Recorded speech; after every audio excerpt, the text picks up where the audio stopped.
Today we're pleased to be holding our very first public event at our newly renovated campus, and we're honored that all of you are with us today.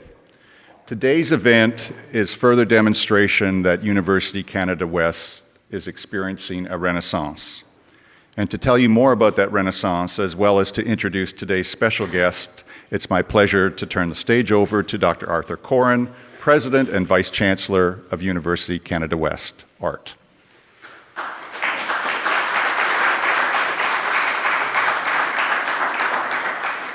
Good morning, everyone, and welcome to University Canada West. It is our absolute pleasure to welcome you here this morning. I'd like to start by welcoming our special guest, Professor the Right Honorable Blunkett, and his lovely wife, Margaret. We have many special community and business guests here today, members of our Board of Governors and Advisory Boards, and our alumni and current students. So thank you all very much for coming today. Later this year, University Canada West will celebrate its 12th anniversary. But it's really been in the past 18 months since we joined the Global University Systems Network that UCW has experienced what Brad termed as a true renaissance. We've managed to attract many outstanding faculty and staff. Our student enrollments are growing.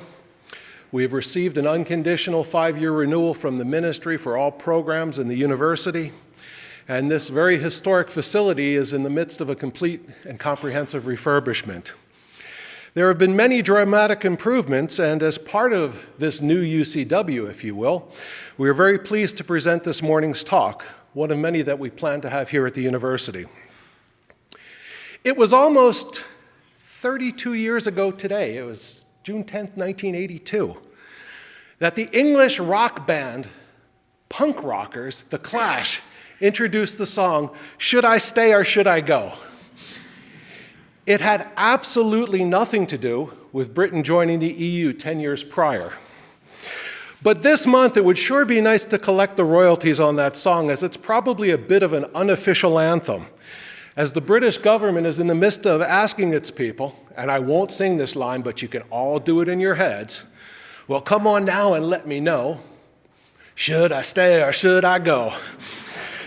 And in fact, the outcome of the European argument over whether Brexit, a move that would potentially see Britain leave the European Union, should be allowed, is going to be decided just 8 days from today on June 23rd. That's when British Prime Minister David Cameron's government will hold a referendum in which all eligible voters in the United Kingdom will be invited to vote yes or no to Brexit. And so, this morning, it gives me great pleasure to introduce to you Professor the Right Honorable Lord David Blunkett, who is here to crystallize for us the pros and cons, not just for Europe, but for North America and ultimately the world. David has a very storied background and career. Unrestrained by his blindness since birth, he has represented the people of Sheffield Brightside for 28 years as a British Member of Parliament. He also held several cabinet posts in former British Prime Minister Tony Blair's government.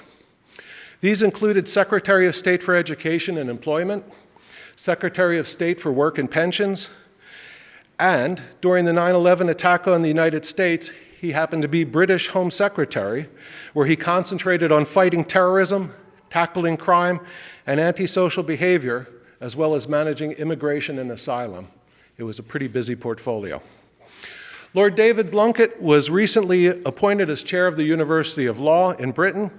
He is also a professor of politics and practice and the chair of the board of the Crick Centre at the University of Sheffield in South Yorkshire.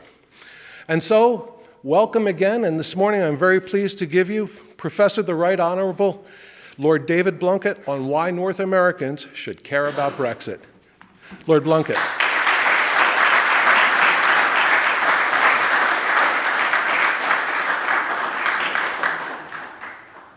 Well, good morning, and thank you very much indeed for a warm welcome to UCW and my appreciation to all of you for being here this morning, and in particular, thank you to the board members of UCW and to Arthur and Brad and colleagues. thank you for the hospitality that has been shown to me once again here in Vancouver. It's great to be back in Canada, and I've always appreciated very much the friendship and the warmth that exists between Canada and the United Kingdom. As Arthur's just said, I now chair the University of Law, which is a sister organisation, institution to UCW, and we wish you well at the University of Canada West, and we will later this morning be signing a memorandum of understanding in relation to sharing the task of educating future generations, of sharing staff and research facilities.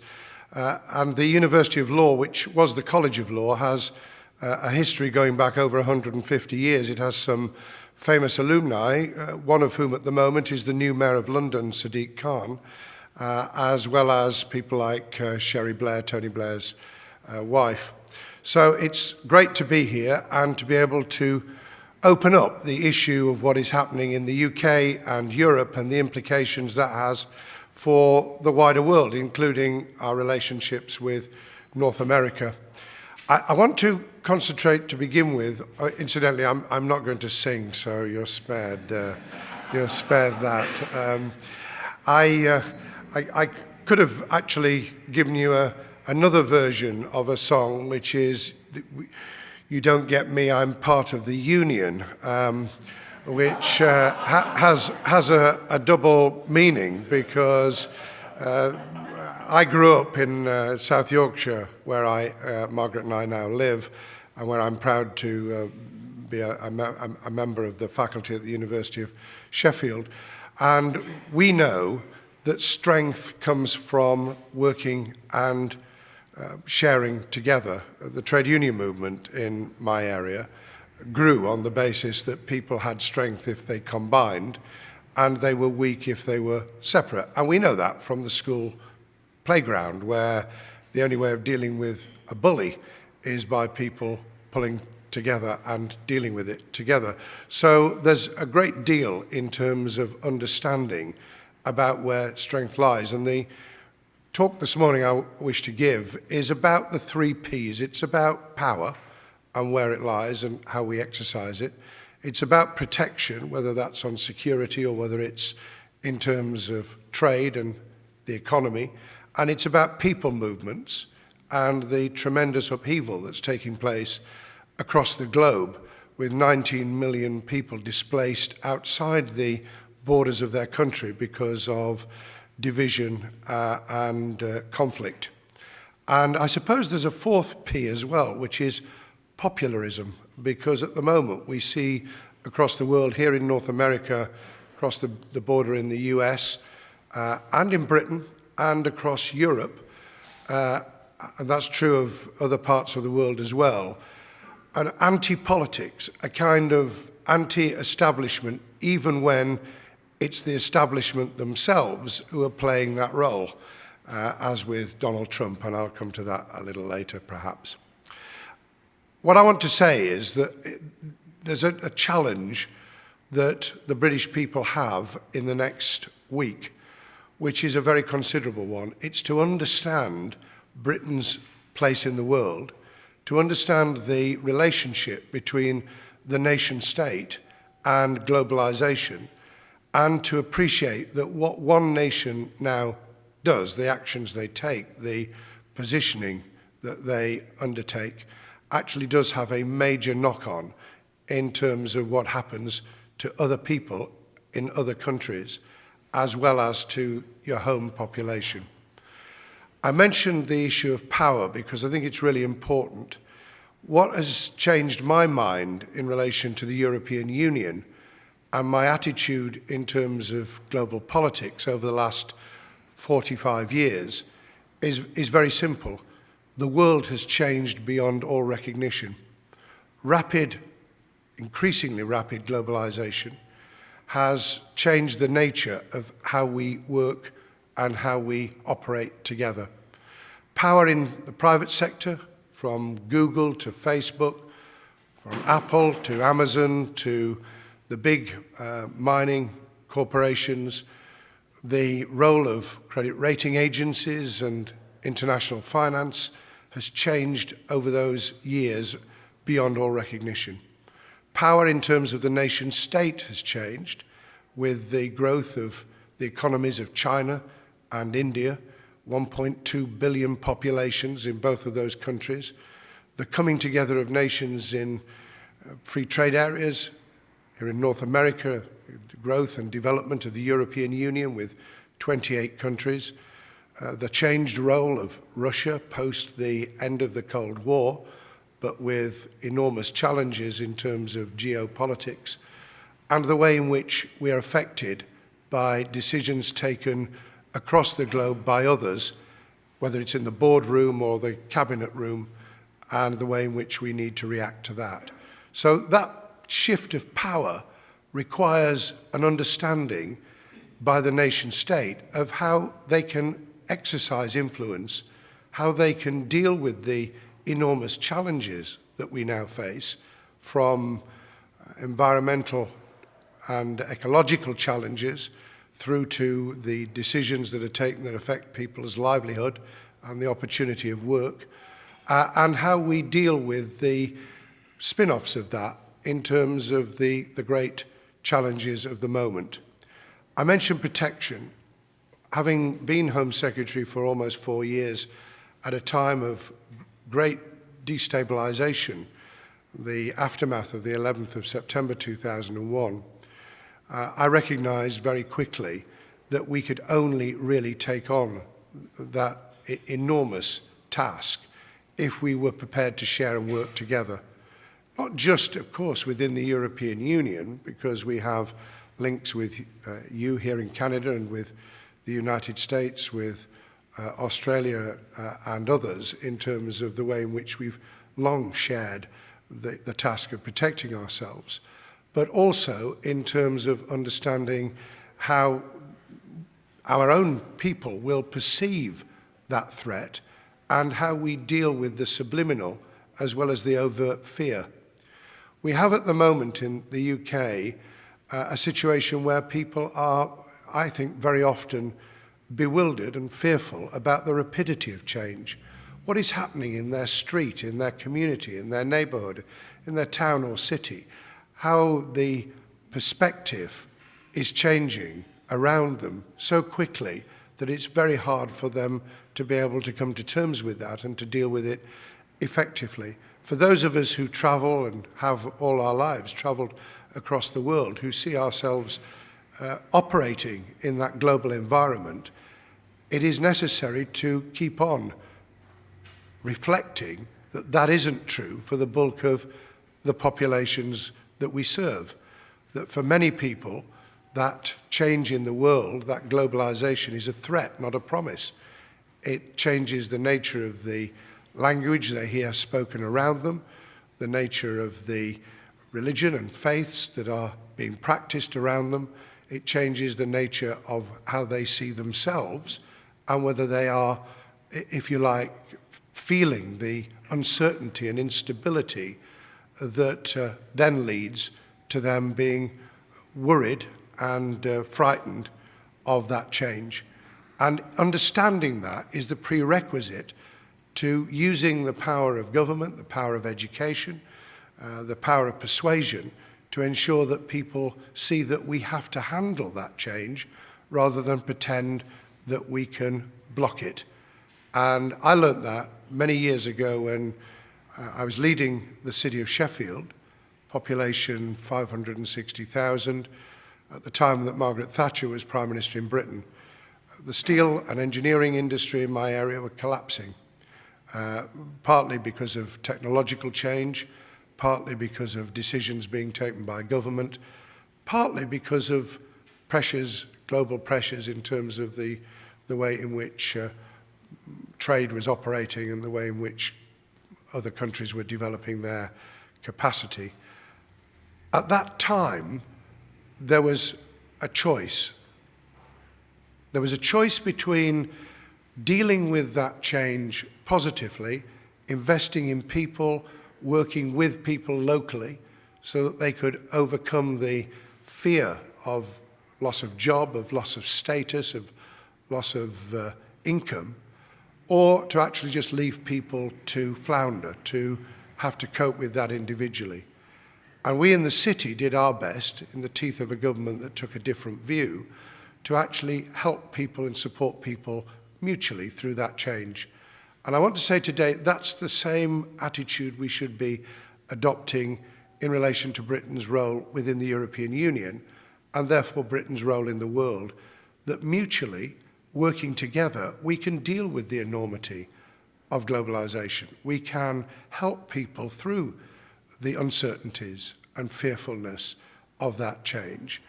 But separately, it is very much more difficult to do so. And just with security on our borders, which is important, but security in terms of overcoming people's fears of what's happening in terms of world trade, the uncertainty of investment, the way in which these chain reactions operate. We need to persuade people in Britain in the next week that they can better deal with these matters by working together. I just want to say a word or two about finance, economics and trade. There is a belief in Britain that we can simply withdraw from the European Union and renegotiate all our trading and economic agreements individually, bilaterally, with countries across the world.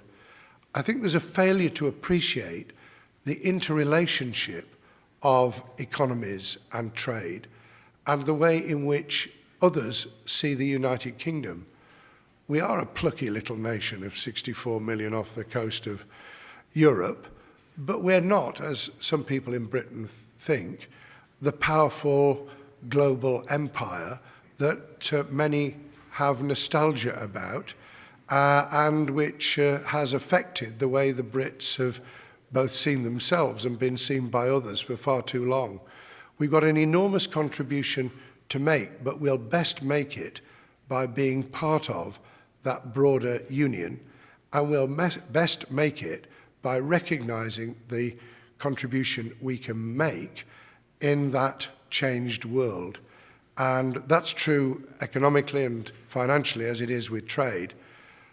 But in recognizing that, we also need to understand that we still do have an enormous impact, that the withdrawal of the United Kingdom from the European Union would immediately have a reverberating impact on other people's economy and well-being, that the decisions taken by the major financial institutions, the credit rating agencies, the cost of borrowing, the reverberating impact that that has on other countries in terms of the relationship of sterling with the euro and with the dollar, the way in which that will then contribute to even greater instability and uncertainty over the years to come as those trading arrangements are renegotiated. Britain reestablishes a different relationship with countries and blocs across the world. All of those things are bound to have a destabilizing influence on others and not just on the United Kingdom. And secondly, we in the United Kingdom have a crucial role within Europe, both financially and in terms of geopolitics, in counterweighting the power of other countries. The European Union was set up in part at least as a reaction to the Second World War and the need to ensure that no individual nation ever became dominant again within Europe, either militarily or economically. It is simply a fact that because of its population, because of the strength of its economy, because of its geopolitical location, Germany is the most powerful nation in Europe. The UK has an absolutely vital role in counterweighting that influence and power, that hegemony that would otherwise exist. And we haven't debated this well in the referendum campaign in the United Kingdom because people are understandably very jumpy about addressing such an issue. But I believe that alliances across the European Union are absolutely vital to that stability and to those relationships. And therefore, the United Kingdom's place in the European Union is not simply about what the European Union does for the UK, but what the United Kingdom does within and for Europe, and therefore in terms of that balance that is crucial in our globalized economic, cultural and social setting. And thirdly, the population movements that I referred to earlier, the enormous migration that's taking place across the world, can only be dealt with by countries working together and having rational policies together. It is true, of course, that the more uncertain the world is, the more reactive people are to immigration, the more fearful they are of those changes. It's one of those paradoxes that you have an attack, as the United States had in Orlando a few days ago, and far from people asking questions that might lead to alternative policies, there's a reaction that helps the right in politics to, if you like, reinforce that subliminal fear and the uncertainties and worries that go with it. The same applies within the European Union, that the more people have seen on their iPhone or their television sets people moving across borders, the more fearful they become within their own lives. Back in 2002-03, I negotiated with Nicolas Sarkozy, the then Interior Minister in France, later President of France, an agreement that closed the encampment that existed on the French coast, although it's been re-established since. And as part of that agreement to close that encampment of migrants who'd been smuggled across Europe, organized criminals, being paid large sums of money, exploiting the fears and the worries and the destitution of individuals and families. As part of that agreement, we moved immigration, security, and customs onto French soil. We have a zone which is policed by the security, intelligence, and customs officials from the United Kingdom, and that is then supplemented, of course, by the French themselves on French soil. And we have what's called juxtaposed controls, dual controls, for the Eurostar rail system from Paris and Brussels through to London and vice versa.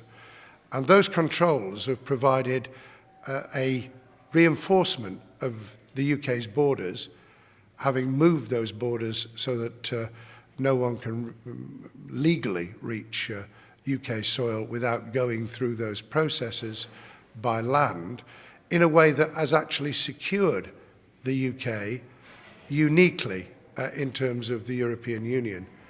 But we can only secure a rational view of people movements and migration if we do so on a Europe-wide basis, because of course the boundaries of Europe are crucial to the people movements once they've established themselves on European soil. So people coming from Syria through Turkey, people coming through North Africa into Greece and Macedonia, into Italy, all of that is an issue for the United Kingdom and not just for those countries.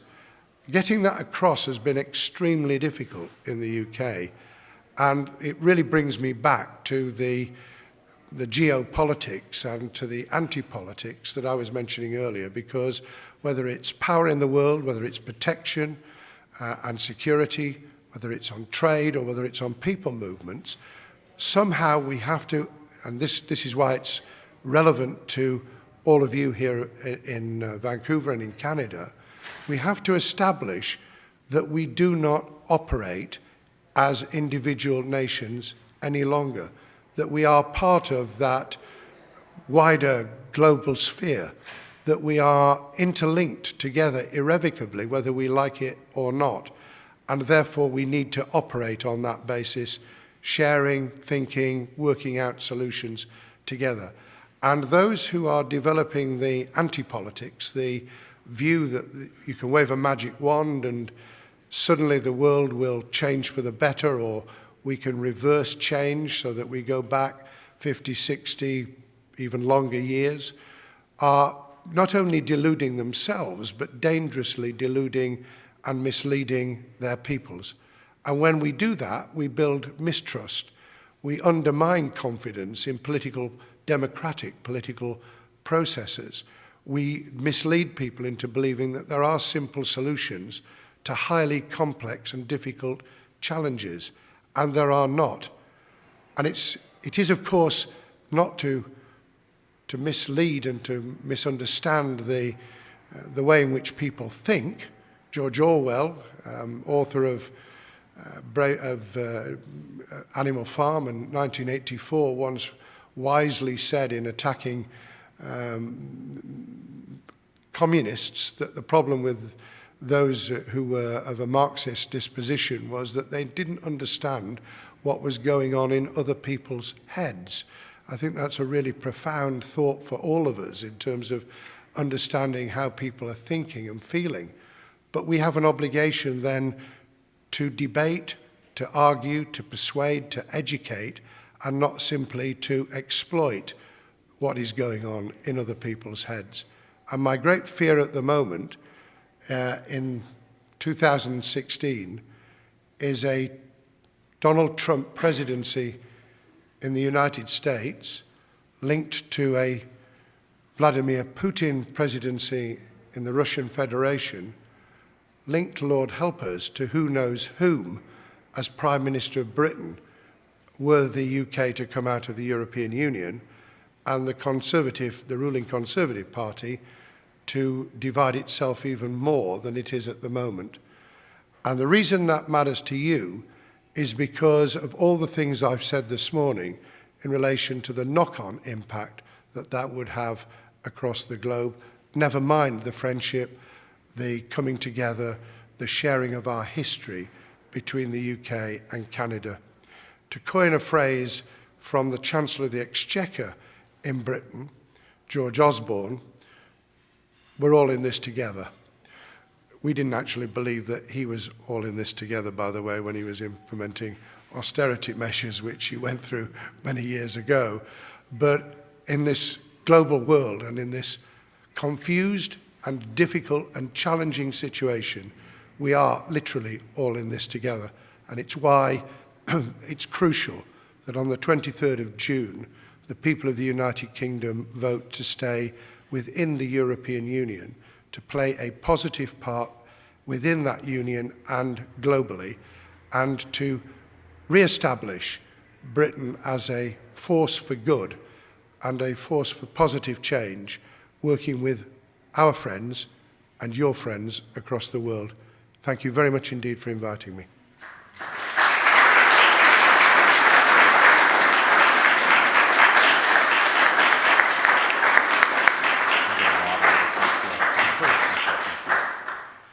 It's your turn now. Yes, it is your turn, and Lord Blunkett has graciously agreed to... It's David. David. Yeah, yes, yeah. Has graciously agreed to take a few of your questions. So when I call on you, please stand and state your name for the courtesy of all of us, please. Any questions? Or thoughts? Yes, my name is Carl. I'm an instructor here at University of Canada West. My question to you is about the whole tool of referendum. I come from Quebec, so we went through many issues around referendum for separation. I have British citizenship. I've lived there for 10 years. There was a Scottish referendum in 2014 about separation. Now there is another referendum about separation. And I'm wondering if you can speak to the connection between those two things, the usefulness of the referendum tool to deal with that idea of separation. I've been quite uncomfortable with the mechanism of referenda all my life, not because I don't understand that where there are very big constitutional issues, you should test and consult the views of your population, but because it is a crude mechanism. And as you've seen with Quebec, you can split your population down the middle, as we saw in the Scottish referendum back in 2014, and we see again now. I'm hoping that the positive result for staying in Europe will be slightly bigger than the last Quebec. I think it was it 1%? 51%. 51 to 49, yeah. With the way the opinion polls are going in Britain at the moment, I fear that we may get quite close to that result as well. In other words, it's dividing rather than uniting. It's splitting people on complex issues, but with a simple question. Effectively, yes or no, stay in, come out. And I think that's why quite a number of people in the UK who have been interviewed by polling agencies and by in-depth consultation have actually said they themselves are confused and bewildered, and they see that it's a complex matter, but they're being asked a simple question. So I think we have to think through how we do this. And part of the difficulty is that we have these great yes or no answers on television quiz questions now, don't we? And people pressing a button and believing that they've made a tremendous decision in terms of who's won the contest. And there's a great danger that we see referenda in that guise of a popular way of dealing with a very difficult and challenging issue. So I'm glad you've raised it, because I didn't want to get into the challenges you had with the referendum in Quebec, but I think it's mindful for all of us to see it that way. There was one positive outcome from the Scottish referendum, and that was genuine engagement by younger people in the political landscape. And I was obviously very strongly in favour of Scotland staying within the United Kingdom, but I did feel that the generation that had been motivated and engaged with politics was something to be celebrated. Our fear at the moment, on the 23rd of June, is that people of my age and older will vote in very large numbers. All the opinion polling shows that something around 80% of the over 65s will vote, whereas it looks as though under 40% of the under 30s will vote. That's very bad news indeed, both in terms of political engagement, but also the likely outcome and the fact that it is their future that we're actually debating. Patrick. Hi, my name is Patrick. I work in the Registrar's office here. So I just have one question. In event of Brexit, if the Scottish National Party decide to hold a second referendum that is successful, what do you think the effect that could be on Northern Ireland, given the quite strong relationship between Northern Irelanders and the Scottish people? Well, there's been quite a controversy, as you would appreciate, about whether Scotland, the Scottish National Party, who are the lead in the Scottish Parliament, would attempt to have a second referendum of their own. And the UK-wide government have been saying they wouldn't countenance it. Very difficult to stop Scotland pressing for a second referendum if the UK came out of the European Union, given the stance that the Scottish National Party, in fact all the main parties in Scotland, have taken in relation to Scotland's place in the European Union. As far as Northern Ireland's concerned, there's been some very interesting debate. The two former Prime Ministers, Tony Blair and John Major, have sought to raise this issue of the relationship of Northern Ireland with Scotland, Northern Ireland with England and the historic union, and of course Northern Ireland and its relationship within Ireland to the Republic of Ireland, who would remain part of the European Union, and we would have a land border between a non-European Union nation, i.e. Northern Ireland as part of the UK, and the Republic of Ireland. Really confused situation, both in terms of people movements as well as trade and economics.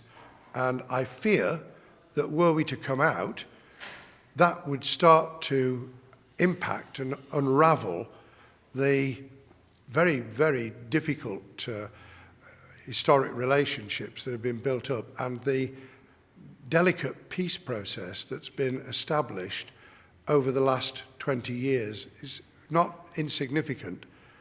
As John Major himself used to say all the time, he used that phrase, he used to double negatives all the time, that he, John Major, Sir John Major and Tony Blair have debated this and come out together because both of them were responsible in their own ways for the peace process and for bringing about stability in Northern Ireland and a new and more positive relationship with the UK as a whole, as well as with the rest of Ireland. So it's a very, very important question you've raised, and I fear greatly that a negative vote on the 23rd of June would see us unravelling those very delicate relationships. Dan Brown, Board of Governors. David, I take from your talk a very important message that I haven't heard emphasized greatly in all the chapters surrounding the referendum, and that is the need for cooperation in tackling very large and global problems, to do so together, as you pointed out, rather than attempting to work piecemeal as individual nation states. As a Canadian, I'm taken by your arguments such that there is a necessity to give up an element of national sovereignty in order to achieve the cooperation you would like to see. And I would suggest that the implication for us as Canadians is that we should join the United States. We have an integrated economy. We have... And if you think I'm going to get into that, Dan... Well, if we could expedite that suggestion, we could even vote in the next election in the United States for either Donald Trump or Hillary Clinton. I'd like to say that Canada would have a very, very positive process to play if Canadians had the vote in November. But I'm not going to get into that. Just to say, to pick up the generality of your question about sovereignty, people are debating in the UK as though we haven't already given up sovereignty as an individual nation by being part of the global process that I was describing. The notion that any nation state is in charge wholly of what is happening economically, socially, culturally is a complete misnomer. The power of the large corporations that I was describing has changed that relationship over the years anyway, irrespective of the growth of nation states like China and India or block trading blocks. And we have to come to terms with that. In fact, someone was describing the way in which Google or Facebook operate as being a little bit like the Roman Empire, where, particularly because we've been debating how much tax some of these global giants actually pay to nation states for the privilege of operating with their consumers, that it's a bit like tribute, like the Romans said, you can happily run yourself, but you'll pay tribute to us. And I think if we saw that much more in that context, we'd recognize that we have already established a world where individual nation states have ceded some of their sovereignty, in quotes, already. And debating it rationally and knowing what you're prepared to give up and what you get back in the process is part of that political education and that political debate, which we're only at the edge of. And I have to say I'm really disappointed that in the 3 months since the debate over the future of the UK and Europe has been really predominant in the UK, we haven't used that as an opportunity for greater political education in its widest sense, of people understanding how the world's changed and what their role in it is in it. Bob Gill, I'm on the NBA Advisory Committee. One of the things that I see when you talk about globalization and the anti-globalization movement is xenophobic attitudes and advertised or encouraged fears of other countries and radicalized terrorism. And how do you address that? It happens in Russia, the United States, and I read a lot about it on the people that want to leave the European Union and Britain about xenophobic, almost irrational writings. Well, it's occurring right across the world, isn't it? In other parts of the European Union, that xenophobic right, in political terms, substantially predominant and confident. There's nothing new about this. The lesson I learned from history of the post-First World War scenario was the more insecure people feel in all sorts of ways, economically as well as in terms of physical security, the more narrow-minded, the more protective of themselves they'll be, the less open-hearted, the less willing to listen and to welcome difference. And when that happens, we have a major obligation to actually try and hear the fear and then overcome it rather than pander to it. And the difference between the xenophobes and the in quotes, populists in the political arena and those who want to use political democracy for the power of good is to be able to understand where people are coming from and then change minds and hearts by appreciating what is happening in their heads and find solutions for them, not simplistic solutions, but solutions on a timescale that indicates that politics does work. Take the global meltdown, which Canada didn't experience, thank God, as much as we did in Europe, or for that matter, in the US. You'd had your own traumas, hadn't you, way back in the 90s and the austerity that followed, and you've been through it before.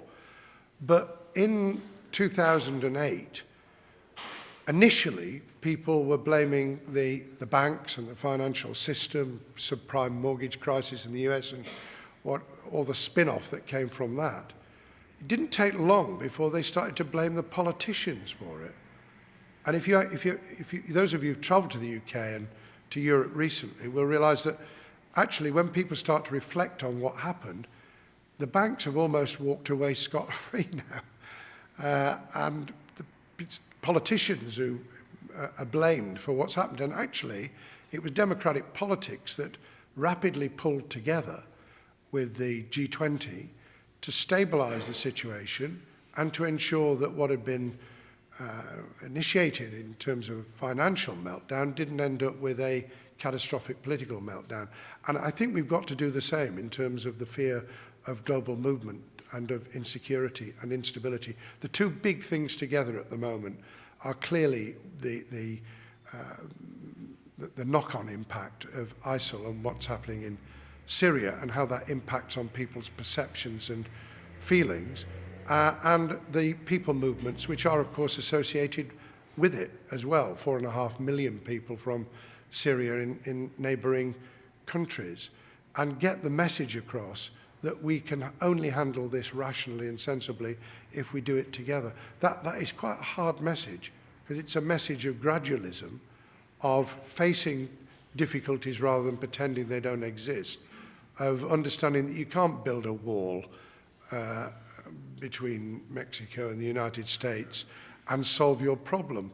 In any case, bizarrely, I'm sort of lightening the load a bit this morning, but it wouldn't just be tunneling underneath, it would be hot air balloons. And you can imagine Donald Trump on the border shooting down hot air balloons. Well, the hot air would have certainly come from his side of the border rather than the other.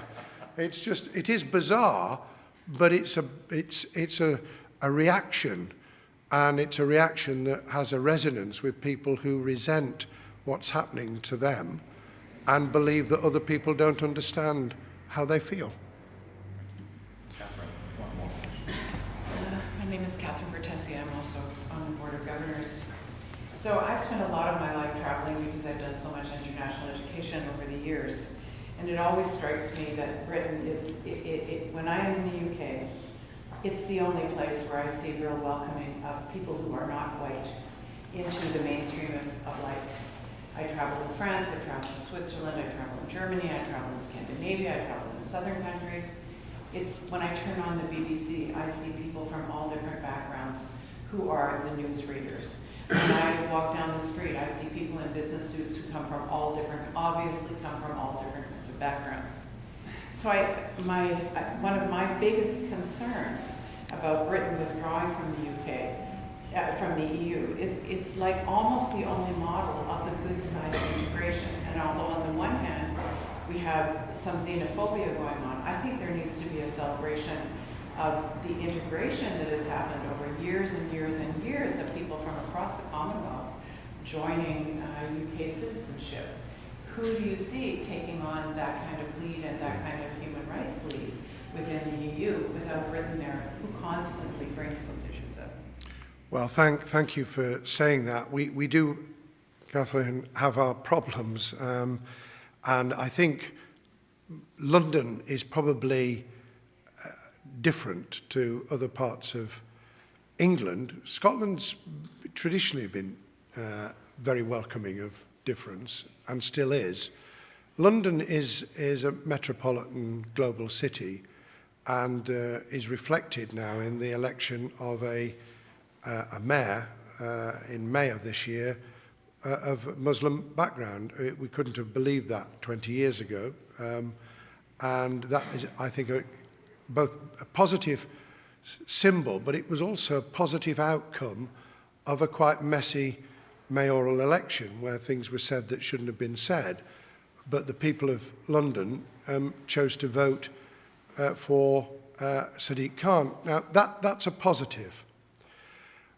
What's strange is that the previous mayor of London, Boris Johnson, who I mean, people think of him as a kind of character, which is fine if you just want to play the buffoon, but it isn't if you're wanting to be the Prime Minister of the United Kingdom, and changed his mind from seeing London as a welcoming, multi-ethnic, diverse community and rejoicing in it, to someone who's now saying that we need to close the borders and that the UK would be better out and that this is not a good thing after all. And I think that we're schizophrenic in the UK. I think that demonstrates a kind of conflict in people's heads between celebrating, rejoicing in that multi-ethnic, diverse background, which historically has been the United Kingdom, and wanting to hold on to a bygone era. Jonathan Swift, who wrote, 400 years ago, called England, because it was England then, a mongrel nation. I don't use the term publicly at home because it was misinterpreted. But you get what he meant, that we were the strength of what we were, and this is true of Canada today, is the welcome, the coming together, the mixing together of people of all kinds of backgrounds and pulling that together into an entity. And the answer to the question, I think, is which nation across the world can retain a sense of identity and reinforce a sense of belonging whilst ensuring that that mix continues to happen, that we are stirring together into a cake that is so much better than the individual ingredients could be. And I hope we'll be able to hang on to some of that in the UK And I hope that you're doing, and I believe you are, endeavouring to do that here in Canada. Incidentally, it does take positive measures like preparing communities for change, investing in those communities that are experiencing the greatest rapidity of change, helping people in terms of language skills, using the education process positively. You can't just let it happen. You need to put in those ingredients as well to make it work. So I hope that helps, Catherine. But I'm very proud of the history of the UK with all its ups and downs and difficulties in the 1950s and 60s where we went through our own traumas on these issues. And I hope from the 23rd of June, we'll be able to reinforce that once again and continue to set an example. I'm going to call Dr. Corn back to the stage to provide some concluding remarks for this part of the program, after which we'll have a brief signing ceremony.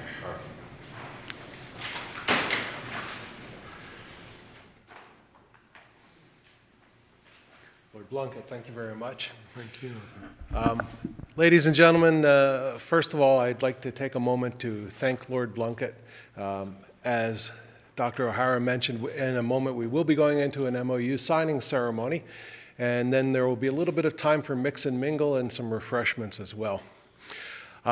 Lord Blunkett, we are very pleased to have a person with your stature and experience and perspectives here today, because we truly are, whether we recognize it or not, on the cusp of a very historic event. And in 8 days' time, it may in fact change the way the world as we know it operates. So we are so delighted to have you here today to share your perspectives. We do have a little gift from you. We wanted to try and find something distinctly Canadian, and it's been quite interesting having a Lord come and visit us, because this is something that the average North American is not accustomed to. And we had to figure out the right order of the words and where the went, and is it right honorable, is it honorable, and we even got emails on that. And then we had the media, which was writing to us, and some people were saying, when is Lord Brexit coming? And We've got one or two of those, by the way. And hearing your comments on the multinational corporations, I do not want you to think that it was a conspiracy, but Microsoft Word had its own way of spelling your name, correcting the spelling, which has nothing to do with the gift that you're receiving. So, Brad, if I could, please. We have a lovely bag here. It doesn't look too presentation-y. It just says Hudson's Bay on the front. Everything I gather says Hudson Bay. That was the first multinational. And when you and Margaret get back and open it, you will find a bottle of Canadian maple syrup from Quebec. And How could I ever have left Canada without maple syrup? Well, the flask is reusable. And as well, a Hudson's Bay throw blanket for you, which we have come to learn has historically been made in England. And that's Canadian. And I've come to learn that you do need it, even in Vancouver. in June. Thank you very much. Thank you very much indeed.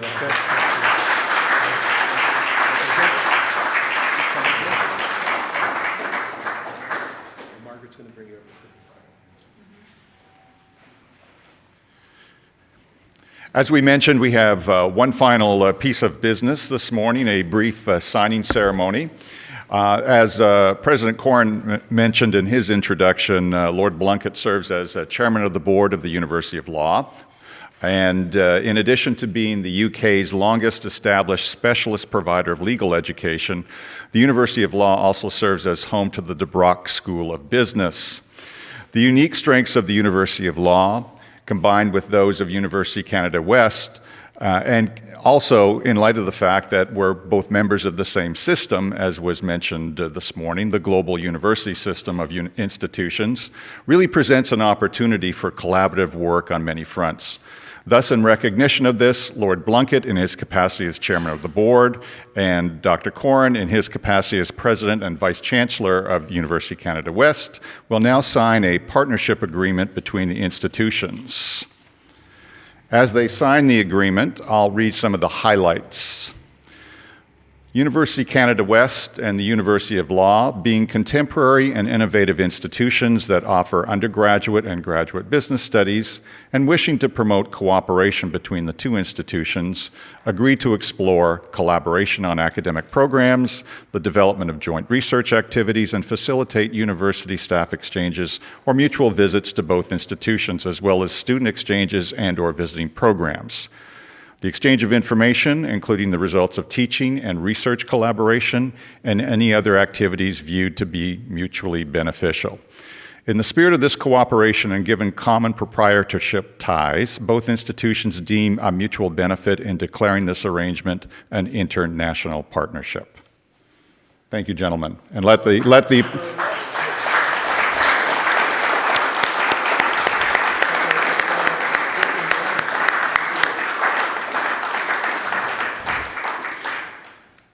So that concludes this morning's affair. Please feel free to mix and mingle, as Art mentioned, and on behalf of all of us here at University Canada West, thank you for attending and have a good day. Thank you.